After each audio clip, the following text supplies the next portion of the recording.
membenahi sholat kita itu dari sudut pandangan hakikat terlebih dahulu. Ya. Apa yang harus kita lakukan ketika kita akan menyempurnakan ibadah tentang sholat? Yang pertama tentu kita harus menyempurnakan untuk secara syar'i. هل أتى على الإنسان حين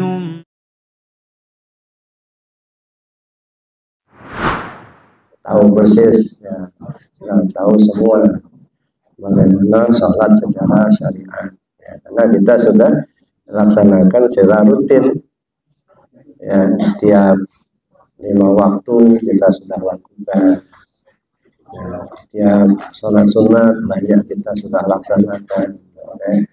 Jadi artinya urusan syariat tentang bacaannya, tentang rukunnya sudah kita jalankan, sudah kita paham. Nah sekarang bagaimana kita membenahi sholat kita itu dari sudut pandangan hakikat terlebih dahulu. Ya.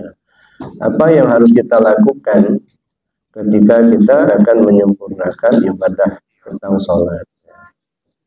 Yang pertama tentu kita harus menyempurnakan untuk secara syariat sudah jelas ya, kita laksanakan. Idza qumtum ila shalah fa'silu wujuhakum wa aydiyakum ilal marafiq wamsahu bi ru'usikum wa arjulakum ilal ka'bayn. Ketika kamu akan melaksanakan salat, basuhlah mukamu, wamsahu bi ru'usikum, basuhlah mukamu, wa aydiyakum ilal marafiq, dan kedua tanganmu sampai ke siku. Wamsahu bi ru'usikum, usaplah kepalamu ya. Dan basuhlah kedua kakimu hingga kedua mata kaki. Nah, ini makna syariatnya sudah kita laksanakan, sudah jelas tuh, basuhnya pakai air ya, hat mukanya ya melingkar itu ya, dari secara vertikal hat muka itu dari tempat tumbuhnya rambut di kepala sampai ke dagu. Secara horizontal dari gunung-gunung telinga sebelah kiri sampai ke gunung-gunung telinga sebelah kanan secara melingkar. Itu hat muka.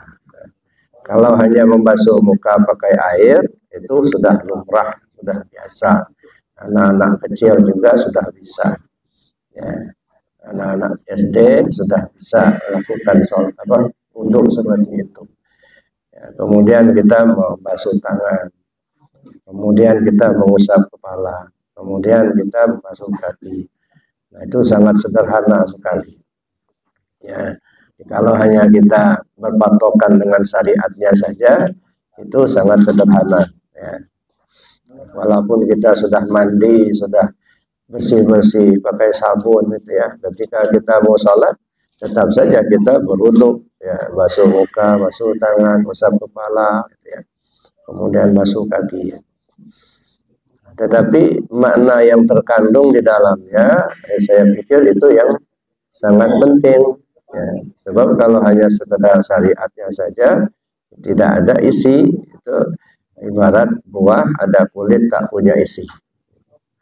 Jadi Bapak Ibu yang saya hormati, apa yang dimaksud dengan membasuh muka? Basuhlah muka, bersihkan muka. Ya, muka itu pertama kita lihat ada muka, di muka itu ada mata, ada hidung, ada mulut. Nah ini semuanya alat ini. Mata, hidung, mulut itu alat. Alat tubuh zahir, anggota tubuh zahir. Dan ini bisa digunakan berbuat baik, tapi juga bisa digunakan berbuat tidak baik. Ya, mulut bisa digunakan mengucapkan yang baik, tapi juga bisa digunakan mengucapkan yang tidak baik. Mulut bisa berbohong, ya. Mulut juga bisa mengatakan yang benar. Ketika mengatakan yang benar berpahala, mengatakan yang salah atau berbohong itu dosa. Mata juga begitu. Jadi intinya adalah alat ini bisa digunakan berbuat baik dan bisa digunakan berbuat tidak baik. Nah, ketika kita gunakan berbuat tidak baik, maka jelas kita mendapatkan dosa. Oleh karena itu, basuhlah muka. Artinya hakikatnya kita membuang kesalahan yang dilakukan oleh mata dan hidung serta mulut. Nah, kemudian bisa kita pahami juga membasuh muka itu artinya bersihkan diri dari bermuka-muka. Jangan bermuka-muka lah di hadapan Allah. Ya, menyatakan atau mengaku kita ini pejabat, mengaku atau merasa kita ini orang lebih, orang pintar, itu bermuka-muka di hadapan Allah. Tidak boleh. Ya. Begitu juga kita mengusap kepala. Nah, membasuh tangan dulu, membasuh tangan. Tangan itu lambang kekuasaan. Ya. Man ra'a minkum munkaran falyughayyirhu biyadihi. Fa in lam yastati' fa bi lisani, fa in lam yastati' fa bi qalbi. Kalau kamu melihat satu kemungkaran, cegahlah dengan tanganmu. Kalau kau tak sanggup, pakai lisan. Kalau tak sanggup, pakai hati. Nah, ini artinya pembagian tugas. Ya. Cegahlah dengan tangan. Tangan itu lambang kekuasaan. Artinya kalau kita punya kuasa, cegahlah kemungkaran itu, gunakan kekuasaan. Kita sebagai, katakanlah sebagai gubernur, sebagai bupati, sebagai wali kota, sebagai presiden, sebagai lurah, itu kan kekuasaan. Gunakan kekuasaan itu. Sebagai anggota dewan, cegah kemungkaran dengan kekuasaan. Mungkin kita bikin aturan, mungkin kita bikin undang-undang dan lain sebagainya. Nah, tapi kalau kita tidak punya kekuasaan itu, pakai lisan. Nah, lisan ini tugasnya para ulama. Ya, ngomong, katakan yang benar itu benar, yang salah itu salah. Ya. Itu tugasnya para ulama, tugasnya para jurnalis yang bisa menulis, gitu ya, dan lain sebagainya. Kalau itu juga tidak punya, qalbi dengan hati, itu aja tugas kita sebagai rakyat biasa. Jangan setuju dengan perbuatan yang salah itu. Jauhilah perbuatan yang salah itu. Nah, itu artinya tangan itu lambang kekuasaan. Jadi basuhlah tangan, itu maksudnya jangan merasa kita yang punya kuasa. Jangan merasa kita punya kemampuan, buanglah perasaan itu. Lalu mengusap kepala. Kepala itu kan ada otak. Otak itu kalau bekerja dia berpikir. Nah, ketika kita berpikir, kadang-kadang kita gunakan pikiran kita ke arah yang baik. Kadang-kadang digunakan pikiran kita ke arah yang tidak baik. Bagaimana mensejahterakan rakyat supaya rakyat sejahtera, itu kan berpikir yang baik. Nah, tapi kalau berpikir yang tidak baik, bagaimana cara mengotak-atik angka biar nggak ketahuan sama atasan, kita dapatkan fee-nya, nah, itu mulai korupsi dan lain sebagainya. Kemudian membasuh kaki. Nah, kaki itu kan melangkah. Langkah itu apa? Mengarah kemana? Arah hidup ini. Gitu. Bisa kita melangkah ke arah yang baik, bisa kita melangkah ke arah yang tidak baik. Maka basuhlah kaki itu artinya bersihkan langkah perjalanan kita itu dari hal-hal yang tidak baik. Ya, kita menuju kepada Allah yang kita tuju. Ya. Nah, itu artinya wudu. Ya.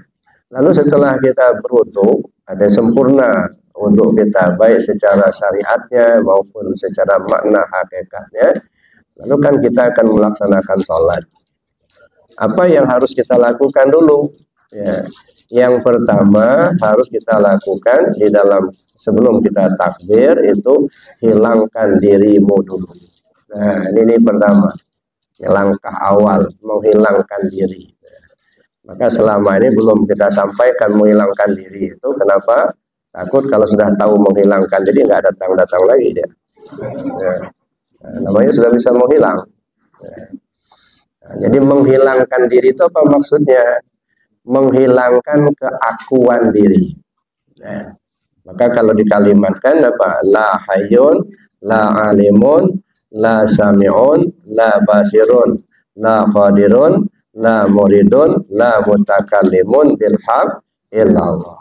Nah, itu kita patrikan betul di dalam hati kita. Ya, nah, coba kita sama-sama dulu. Bismillahirrahmanirrahim. la hayyun, la alimun, la sami'un, la basirun, la qadirun, la muridun, la mutakallimun bil haq illallah. Itu kalimatnya untuk menghilangkan diri. Jadi dirasakan. Nah, setelah kita hafal, ya kita rasakan. Walaupun tidak disebut, tapi dirasakan. Nah, la hayyun, tidak ada yang hidup kecuali Allah. Nah, kalau sudah tidak ada yang hidup kecuali Allah, maka kita ini hidup apa enggak ya? Nah, enggak. Nah, jadi ketika kita tidak merasakan bahwa kita yang hidup, maka yang hidup itu Allah. Itu satu. Nah, kalau kita ini sudah enggak hidup, ya berarti kita sudah enggak bisa melihat, tidak bisa mendengar, tidak bisa berkata, tidak bisa bergerak. Nah, kenapa? Karena kita sudah rasakan betul kita ini enggak hidup. Ya. Yang hidup itu Allah. Sekarang kita lihat dulu mana yang akunya tadi. Ya. Nah, kita lihat ke diri kita ini ada 4 lapis. Ini yang sering kita kaji. Lapis pertama disebut dengan tubuh. Lapis kedua disebut hati. Lapis ketiga disebut nyawa. Lapis keempat disebut rahasia. Ya. Jadi ketika kita bicara dengan lapis pertama, tubuh ini, artinya la hayyun, tubuh ini enggak hidup. Ya. Tubuh kita ini enggak hidup. Tapi ruh itu juga, ya, hidupnya ruh itu karena hayat Allah. Dia tidak hidup secara mutlak. Hidupnya ruh itu pakai hayat Allah. Kalau begitu yang hidup itu ya Allah. Ya. Maka ditiadakan, ya, tubuh kita ini enggak hidup, yang hidup hanya Allah. Itu satu, ya. Lalu yang kedua, ketika kita merasakan la hayyun, tidak ada yang hidup kecuali Allah, maka kita lanjut. Nah, la alimun illallah, tidak ada yang tahu kecuali Allah. Nah, apakah kita ini tahu? Mungkin kita merasakan diri kita tahu. Ini air, ini api, ini tajam. Api membakar, air membasahi, tajam melukai. Itu pengetahuan, itu ilmu. Kita bisa baca ini, bisa baca itu. Tahulah kita berdiri, ruku, i'tidal, sujud. Ya. Merasa kita yang tahu apa bukan? Ya. Ya. Kalau kita merasa kita yang tahu, berarti kita, ya, menempatkan diri kita tahu. Yang tahu itu Allah, kita tahu. Berarti dua yang tahu. Allah tahu, kita tahu. Nah, belum kita duduk di tauhidnya. Maka tahunya kita itu karena diberitahu sama Allah. Nah, kalau nggak dikasih tahu sama Allah, kita kan nggak tahu. Ini apa namanya nih? Ini kue. Kata kita kue, gitu ya. Dari mana kita tahu ini kue? Nah, dulu kita nggak tahu kalau ini kue. Nah, setelah dikasih tahu sama Allah, nah baru kita tahu, oh ini kue namanya. Ya. Ini buku. Nah, dulu kita nggak tahu apa namanya ini buku. Nah, setelah dikasih tahu sama Allah, tahulah kita bahwa ini buku. Gitu. Kalau begitu sebenarnya yang tahu itu Allah, bukan kita. Nah, kita itu diberitahu oleh Allah. Maka kita hilangkan dulu perasaan kita yang ngerti, kita yang pintar, kita yang tahu. Jangan merasa kalau kita yang punya ilmu. Gitu. Jangan merasa kita yang pintar, jangan merasa kita yang hebat, gitu ya. Nah, buang jauh-jauh perasaan itu. Maka di situ disebut la alimun illallah. Tidak ada yang tahu kecuali Allah. Dua, ya. La hayyun illallah, la alimun illallah. La sami'un, tidak ada yang mendengar kecuali Allah. Nah, kita sekarang kan mendengar, ya. Apakah kita ini mendengar? Perasaan kita iya. Ya, kita mendengar ada omongan orang, kita tahu, gitu. Kita mendengar kata-kata, ya, tapi sebenarnya apa benar kita ini yang mendengar? Dari mana kita dapat? Ya, kalau kita mendapatkan, kita bisa mendengar, sebenarnya yang mendengar itu siapa? Kita apa bukan? Ya? Nah, kalau kita katakan kita yang mendengar, dapat dari mana kita mendapatkan mendengar itu? Ternyata kita nggak punya, Pak. Ya. Ketika kita merasakan tidak punya pendengaran, yang mendengar itu sama. Ya. Sama itu punya Allah. Berarti kan yang mendengar itu Allah, bukan kita. Ya, contohnya kalau saya katakan satu, Bapak Ibu dengar apa? Satu kan sama kan? Kan Bapak Ibu kan punya telinga masing-masing. Kenapa kok bisa sama gitu? Ya, saya ngomong satu, Bapak Ibu mendengarnya satu juga. Kok bisa sama? Ya, padahal kan kita punya telinga masing-masing. Kenapa bisa sama? Karena yang mendengar itu cuma satu. Yang mendengar itu cuma dia sendiri, Pak. Ya. Ya, kalau masih ya merasa kita yang mendengar, berarti dua yang mendengar. Nah, belum lagi duduk di tauhid. Ya, masih duduk di syirik itulah. Jadi yang namanya syirik itu apa? Mendua. Ya. Ya, mendua. Kita mendengar, Allah mendengar. Itu mendua. Kita melihat, Allah melihat. Kita ada, Allah ada. Kita hidup, Allah hidup. Nah, itu namanya mendua. Nah, kalau mendua itu yang disebut dengan syirik. Ya. Nah, oleh karena itu supaya tidak syirik apa? Kita buang dulu pengakuan kita. Ya, faqtulu anfusakum. Bunuh dirimu dulu. Jadi maka sebelum sholat, Pak, bunuh diri dulu. Ya, iya, bunuh diri dulu. Jadi sebelum sholat, bunuh diri dulu. Ya. Ya. Zalikum khairul lakum, itu lebih baik bagi kamu. Ya. Jadi artinya membunuh keakuan diri. Nah, jadi yang dibunuh itu bukan jasadnya yang dibunuh, Pak. Kalau jasadnya dibunuh, nanti mati, nanti dikubur kawan. Nanti. Ya. Yang dibunuh itu keakuan diri. Ngaku-ngaku kita yang hidup, ngaku-ngaku kita yang tahu, ngaku-ngaku kita yang mendengar, ngaku-ngaku kita yang melihat. Nah, itu bunuh dulu itu, akuan-akuan itu. Itu namanya kita menghilangkan diri. Ya. La sami'un illallah. Tak ada yang mendengar kecuali Allah. La basirun illallah. Tak ada yang melihat kecuali Allah. Ya. La hayyun, la alimun, la sami'un, la basirun, la qadirun. Tidak ada yang kuasa kecuali Allah. Nah, kita rasakan kita mampu berdiri. Ya, kita mampu untuk melangkahkan kaki dari rumah sampailah kita ke masjid. Nanti kita rasakan, benarkah kita yang punya kemampuan itu? Ya, dari mana kita dapat? Ya, kalau kita merasa kita punya kemampuan, sedangkan Allah juga punya kemampuan, berarti dua yang punya kemampuan. Masih syirik lagi. Ya. Itu menghilangkan itu, maka kita hilangkan dulu diri kita. Tidak ada yang kuasa kecuali Allah. Nah, kalau dibahasakan la haula wala quwata illa billah. Nah, ini sudah hafal betul kita itu. Cuman kadang-kadang kita susah memakainya, Pak. Ya. Begitu diucap ya hayya 'alas shalah, dijawab la haula wala quwata illa billah. Maksudnya apa itu? La haula wala quwata. Tak ada daya, tak ada upaya. Tak ada kemauan, tak ada kemampuan. Ya, tidak ada kemauan, tidak ada kemampuan. Illa billah, melainkan dengan Allah.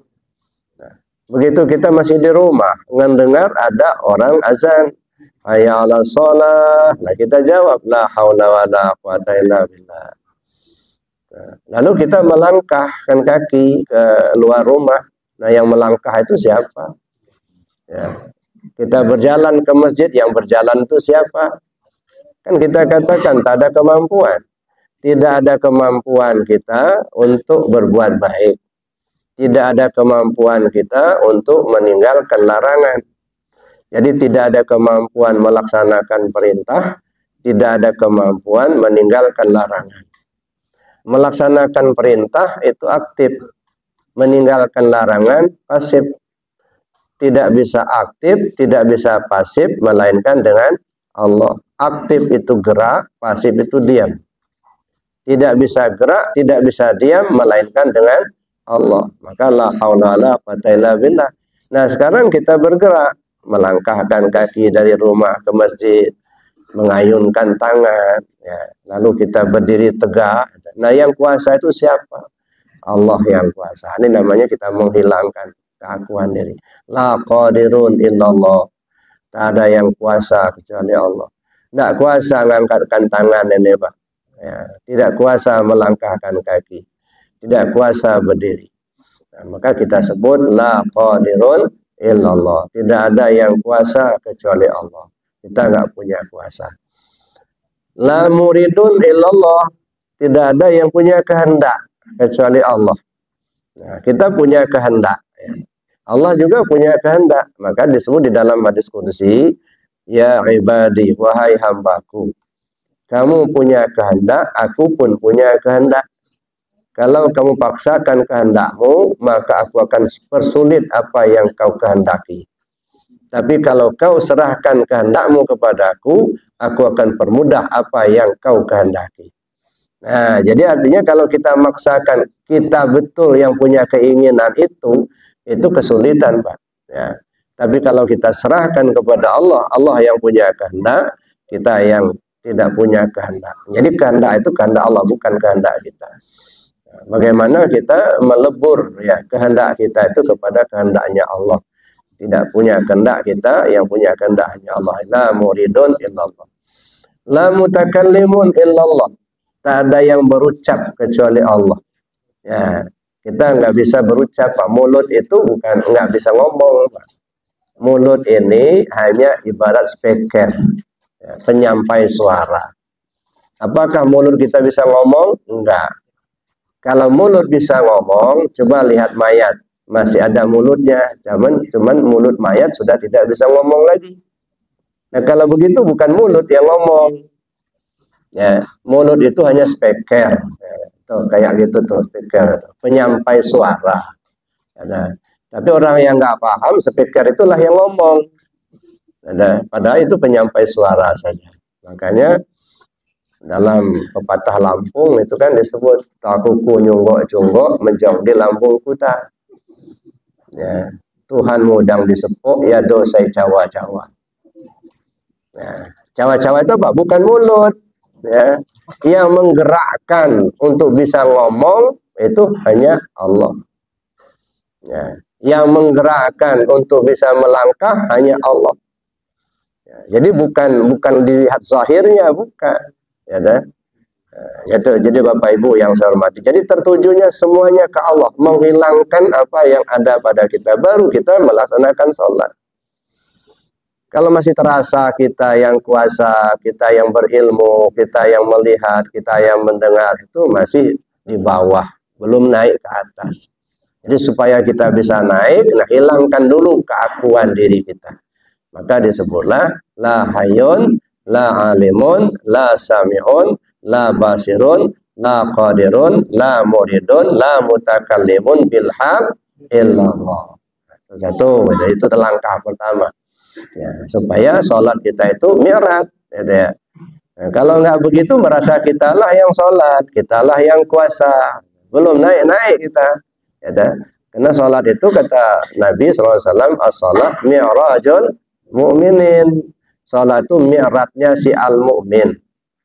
Nah, kalau mi'raj itu apa? Naik, ya, naik. Yang namanya naik tentu dari bawah ke atas. Gitu.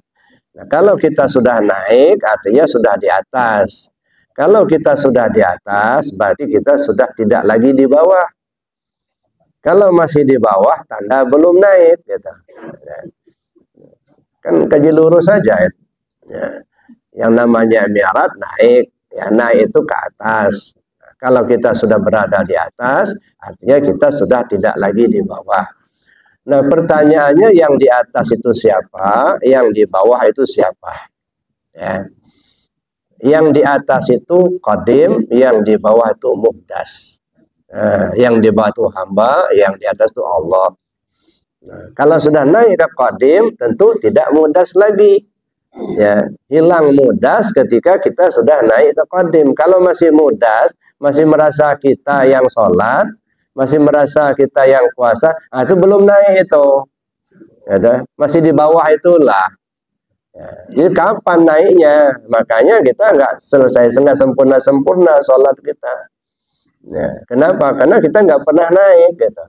yang merasa kita yang kuasa, kita yang punya ilmu, kita yang punya kehendak, itu ya. Akhirnya kita kan nggak naik-naik. Nah sekarang supaya naik apa? Bunuh diri dulu, baru bisa naik. Gitu. Ya, artinya bunuh keakuan diri. Nah setelah kita mampu menghilangkan keakuan diri kita, barulah kita tegak lurus, berdiri tegak lurus. Nah dalam istilahnya kan tegak lurus itu apa? Ya, sejajar kaki dengan bahu, itu tegak lurus. Nah kalau sudah melebar bukan lurus lagi namanya, ngangkang namanya. Nah, ya kan banyak sekarang tuh tegak ngangkang, bukan tegak lurus. Ada. Nah yang di dalam fikih itu tegak lurus, bukan tegak ngangkang. Nah, sekarang kan banyak ya, karena macam-macam fikih atau pemikiran ya, kita tidak boleh menyalahkan orang lain. Silakan saja kalau yang mau begitu gitu ya. Ngangkang begini nah. Ya. Kadang-kadang bukan hanya ngangkang, mijak kaki kawan lagi. Nah, boleh dicari-cari kaki kawan, maka dipijak gitu ya. Nah, ini macam-macam itu. Ya, sebenarnya arahnya nggak akan ke situ, nggak. Ya, ya memijak kaki kawan itu maksudnya bukan dipijak kaki kawan, rapatkan saf. Nah, jadi kalau kita masih jarang, bukan kaki kita yang dijarangkan supaya mijak kaki kawan, enggak, rapatkan kaki kita, menggeser gitu, supaya rapat. Ini enggak, bukannya menggeser, tapi kakinya yang ngangkang gitu. Ujungnya jadi kaki kawan dipijak gitu ya, enggak penting itu ya, nah, yang jadi persoalan itu tegak lurus. Apa yang harus tegak lurus dalam bahasa syariat? Tubuhnya yang tegak lurus. Nah, alif tegak sandaran Allah, zat dan sifat tiada berdinding. Kalau sudah alif tegak sandaran Allah, zat dan sifat tidak berdinding, maka yang tegak itu bukan kita lagi. Nah, gitu kan. Nah, kenapa? Karena kita sudah hilangkan diri kita tadi. Ya. Yang zahirnya badan kita tegak lurus, tapi ya batinnya, hakikatnya apa?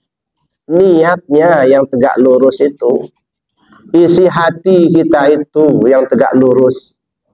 Ya, kemana hati kita mengarah? Gitu. Jangan kemana-mana, menghadap kiblat. Mana kiblat? Kalau kiblat tubuh ke Baitullah di Mekah. Nah, kiblat di dalam hati kita, tidak dalam tubuh kita, ya hati kita mengarah. Apa kata hati? Kamu yang sholat apa bukan? Gitu.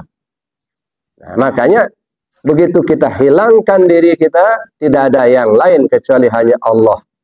Dalam hati itu isinya itu, satu itu. Gitu. Jangan lagi kita dalam hati itu diisi dengan macam-macam.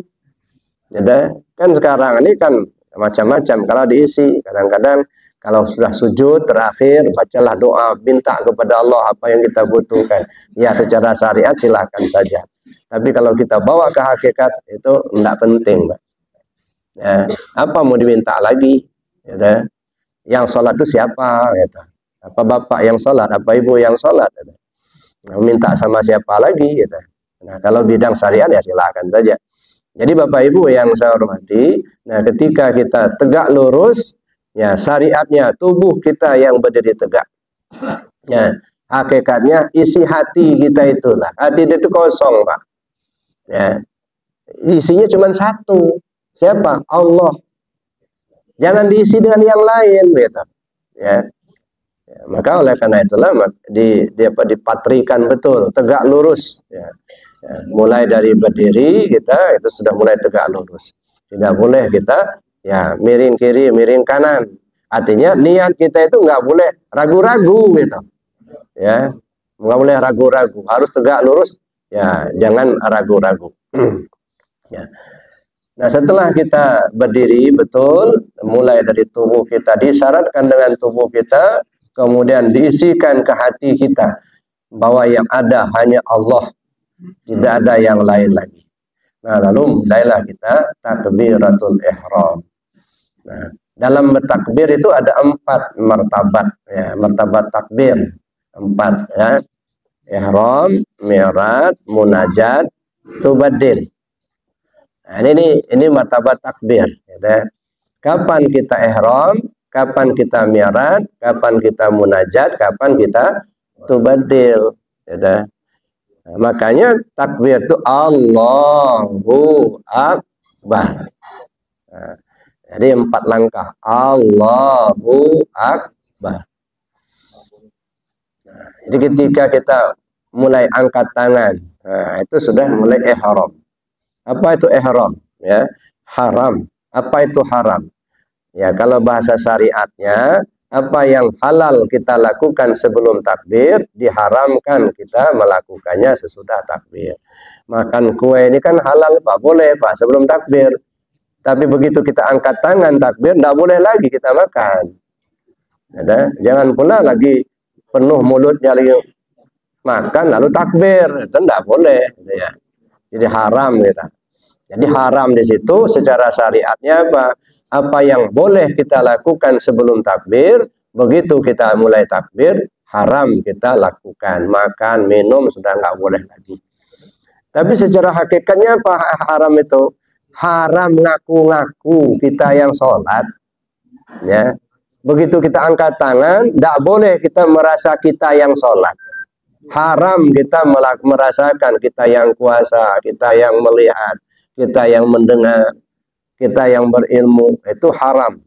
Ternyata tidak boleh kita mengaku kita yang kuasa, kita yang melihat. Makanya dihilangkan dulu diri tadi. La hayyun, la alimun, la sami'un, la basirun, la qadirun, la muridun, la mutakalimun bilhal illallah. Nah itu dipakai terus sampai salam. Tidak lagi terasa kalau kita yang hidup, tak terasa kita yang tahu, kita yang melihat, mendengar, kuasa, kehendak, tak terasa kita yang berkalam. Yang semua itu kita kembalikan kepada Allah. Itu takbiratul ihram. Pertama ihram. Ya. Itu mi'raj. Mi'raj itu apa? Naik. Allah. Itu sudah naik itu. Ya, kita sebut Allah, mulai naik. Ya. Kita sudah tidak lagi merasakan kita yang berbuat. Ya. Begitu masuk hu itu apa? Orang ketiga tunggal, dia. Ya, kata dia, aku katanya. Ya, maka disitulah timbullah disebut dengan munajat. Ya. Munajat itu dialog. Ya. Allahu ak itu hak. Ya. Bar nyata. Ya. Jadi yang nyata hanya Allah. La ilaha illallah, bukan tidak ada Tuhan selain Allah. La ilaha illallah itu apa? Tidak ada yang nyata kecuali Allah. Muhammad Rasulullah, Muhammad penyata adanya Allah. Nah, jadi kalau tidak ada Tuhan selain Allah itu bernama alih bahasa. Ya. La ilaha illallah, tidak ada Tuhan selain Allah itu bahasa. Tapi hakikatnya apa? La ilaha illallah itu apa? Tidak ada yang nyata kecuali Allah. Allah itulah yang nyata. Ya. Muhammad Rasulullah, Muhammad penyata adanya Allah. Nah, begitu hu itu nyata. Ya. Aku kata Allah. Begitu bar, nah di situ tubadil. Apa tubadil itu? Berganti. Ya, berganti. Berganti muhdas dengan qadim. Yang jelek buang, yang bagus saja yang diambil. Yang jelek itu kita hamba, yang bagus Allah. Buanglah diri kita yang jelek ini, ya. Ya maka sampai di situ maka disebut dengan maqam takbir. Allahu Akbar. Jadi ihram, mi'raj, munajat dan tubadil. Nah, barulah lanjut kita ya baca bacaan yang lain. Bapak Ibu yang saya hormati, ini awal. Di awal kita memahami tentang sholat. Yang pertama kita hilangkan diri dulu. Mulai dari wudhu. Nah, ketika kita wudhu membersihkan keakuan tadi. Mulai kemudian berdiri itu menghilangkan diri. Menghilangkan diri, menghilangkan keakuan diri kita. Jangan ngaku-ngaku, jangan merasa kalau kita yang berbuat. Nah, yang berbuat itu Allah, yang kuasa itu Allah, yang melihat itu Allah. Yang mendengar itu Allah, yang berkalam itu juga Allah. Nah, kita nggak punya kemampuan. Nah, kalau kita pahami seperti itu, sebenarnya yang sholat itu siapa? Nah di sini ya, sebenarnya yang sholat itu siapa? Kalau kita yang sholat, pakai apa kita sholat? Fasilitas yang kita gunakan semua milik dia, gitu. Ya, berdiri kita dengan kodratnya, tahu kita dengan ilmunya, melihat kita dengan basornya, mendengar kita dengan samanya, kehendak kita dengan iradatnya. Mana yang punya kita? Nggak ada. Nah, kalau sudah merasakan betul bahwa kita ini nggak punya apa-apa, yang ada itu hanya Allah, maka Dia itulah ya, yang berbuat. Nah, jadi tidak merasa kalau kita yang berbuat. Ya, maka disebutlah al-abid wal ma'bud. Yang nyembah ya dia, yang disembah itulah sebenarnya secara hakiki. Az-zakir wal mazkur. Yang diingat itu ya dia yang mengingat itulah. Ya, nah. Ini barulah kita betul-betul kita mengesahkan Allah tadi. Ya. Tidak lagi kita berada pada posisi syirik, enggak. Kenapa? Karena yang punya kita sudah kita buang. Ya, faqatilu anfusakum, faqtulu anfusakum, bunuh dirimu dulu. Nah, itu maka saya bilang tadi, sebelum sholat bunuh diri dulu. Nah, barulah kita betul-betul tegak menghadap kepada Allah. Ya, maka disebut di dalam istilah tasawuf, yaitu ya, al-abid wal ma'bud. Yang menyembah justru dia yang disembah. Nah, maksudnya apa? Tidak ada yang punya kemampuan itu kecuali hanya Allah semata. Jadi Bapak Ibu yang saya hormati, saya kira cukup sampai di sini dulu untuk uraiannya. Mungkin kita kembangkan dengan diskusi kita. Nah, nanti kita tambah lagi, gitu ya. Ya, bagaimana kita sampai kepada baca Al-Fatihahnya, bagaimana, kemudian memakomkan Al-Fatihah seperti apa, kemudian kita sampai ke salam. Kenapa kita baca salam? Assalamualaikum ke kanan dan ke kiri dan seterusnya. Ya, tapi ya supaya ya tidak lupa, itu cukup sedikit aja dulu lah, sampai di sini aja dulu. Saya kira demikian dulu Bapak Ibu materinya, mungkin kita kembangkan dengan diskusi. Sementara saya akhiri dulu. Assalamualaikum warahmatullahi wabarakatuh.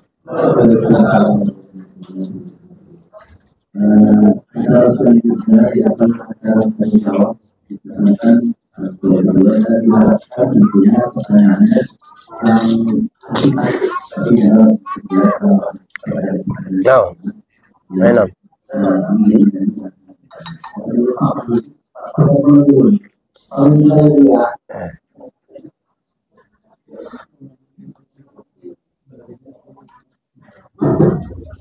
Terima kasih ya. Kalau begitu terpastikan mengenai sholat minggu yang dilakukan dan tentunya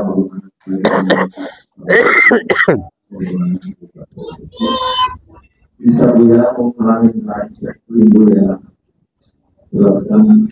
Ketika sholat itu kan dia selalu berkata bahwa pada saat kita berdiri sholat itu kita merasa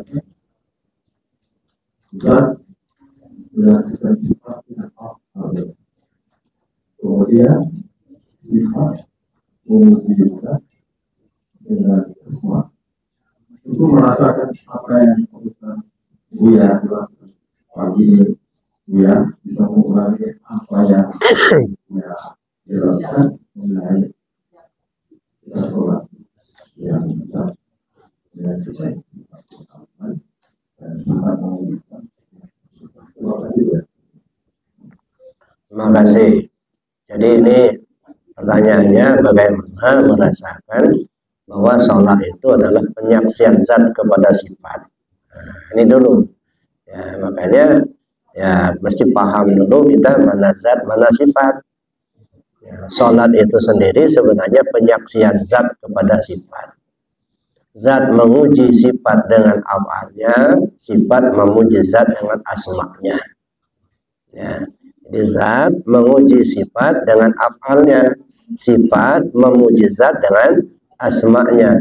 Zatnya zat Allah, sifatnya sifat Allah, asma'nya asma Allah, afalnya afal Allah. Maka disebutlah al-abid wal ma'bud wahid, itu yang nyembah dan yang disembah satu. Kenapa? Karena ya zatnya zat dia, sifatnya sifat dia, asmanya sifat asma dia, apalnya apal dia, gitu. Maka diawali dengan menghilangkan diri tadi. Ya, jadi ya, pangkalnya itu terbedakan oleh kita dulu mana zat mana sifat. Ya, Zatnya zat Allah, sifatnya sifat Allah. Zat itu apa namanya? Zat namanya Allah, sifat namanya Muhammad. Jadi Muhammad itu apa? Sifat bagi Allah. Ya. Jadi zat namanya Allah, sifat namanya Muhammad. Jadi yang berbuat siapa? Yang berbuat itu Muhammad, sifat. Tapi yang menyuruh untuk berbuat itu ya zat. Nah, mana yang zat, mana yang sifat? Ya. Zat itu artinya apa? Nah, Allah. Sifat itu Muhammad. Nah, mana yang ada di diri kita? Nah, ini kita kaji lebih jauh lagi, gitu ya. Mana zat, mana sifat. Ya. Jadi Bapak Ibu, ya terbedakan dulu itu mana zat, mana sifat. Tadi sudah disebut kata tubuh, hati, nyawa, dan rahasia. Ya. Tubuh ini ada apa tidak? Ada, secara syariatnya ada. Tapi hakikatnya tidak ada. Kenapa tidak ada? Karena tubuh kita ini bayangan daripada ruh. Nah, karena dia bayangan daripada ruh, maka yang namanya bayangan mengikut pemilik bayangan. Ya. Maka setelah kita paham itu, yang di luar itulah mencerminkan ruh kita. Ya, katakanlah yang di luar ini disebut sifat Muhammad namanya. Nah, kenapa? Karena yang di luar ini dianggap tidak punya kemampuan. Yang punya kemampuan itu ruh. Nah, ruh itulah yang disebut dengan Muhammad. Ana abal arwah wa Adam abal basar. Saya ini bapak semua ruh, Adam itu bapak semua tubuh. Jadi kalau bicara ruh, Muhammad namanya. Kalau bicara tubuh, Adam namanya. Nah, karena Adam ini eksekutor, hanya pelaksana, maka kita melihat Adam, memandang Adam, melihat Muhammad. Nah, jadi melihat di luar ini, inilah sudah jadi Muhammad yang di luar ini, menjadi sifat. Ya. Nah, sedangkan yang di dalam itu adalah zat. Ya, jadi zat bagi kita, atau ruh, gitu ya. Zat bagi Allah, rahasia bagi kita. Nah, jadi oleh karena itu yang di luar itulah sifat, yang di dalam itu zat.